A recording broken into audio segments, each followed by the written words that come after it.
Et le sujet qui va suivre va sûrement justement vous intéresser puisque l'on va parler d'économie d'énergie. Et d'abord, un constat qui tombe sous le sens pour réaliser ces économies chez soi. Encore faut-il savoir quels sont les appareils et les pièces les plus énergivores.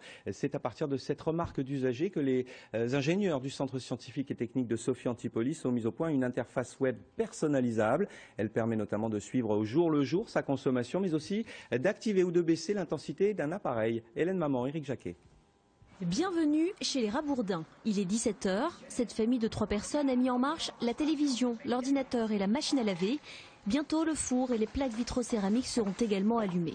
Le reste des appareils est en veille.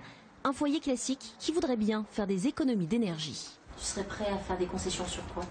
L'ordinateur et les consoles.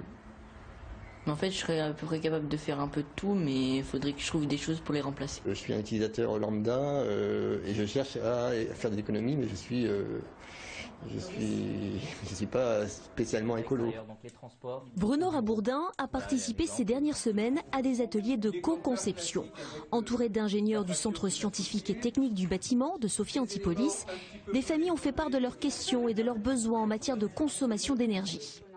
De ces échanges est né le prototype d'une interface web présentée mardi à tous les participants.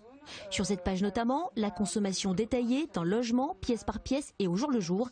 Rien de tel sur la facture d'EDF. Elle est très globale et en plus elle est sur plusieurs mois, donc on ne peut pas savoir si c'est à une période, etc., qu'on a dépensé le plus. Donc nous, ce qu'on a essayé de faire, donc voilà, ce suivi déjà de consommation jour par jour va permettre de détecter éventuellement s'il y a eu des pics de consommation à certains moments.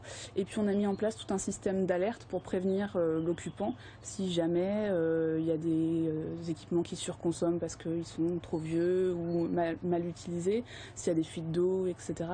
Pour que l'interface fournisse les données réelles de la consommation d'un appartement, il faudra installer des capteurs d'énergie et relier ces capteurs à l'interface. Dépenser un peu pour économiser ensuite. Je suis pas prêt à mettre 1000 € pour économiser 100 €. Par contre, mettre des petits capteurs qui coûtent 10 ou 15 €, ça oui. Cet outil de maîtrise de la consommation d'énergie devra maintenant séduire un industriel qui se chargera de son développement et de sa commercialisation. Dans une région fragilisée par un réseau électrique défaillant, chaque action est utile. Allez, sans plus attendre, on file à Nice, retrouver Lise Riget pour les...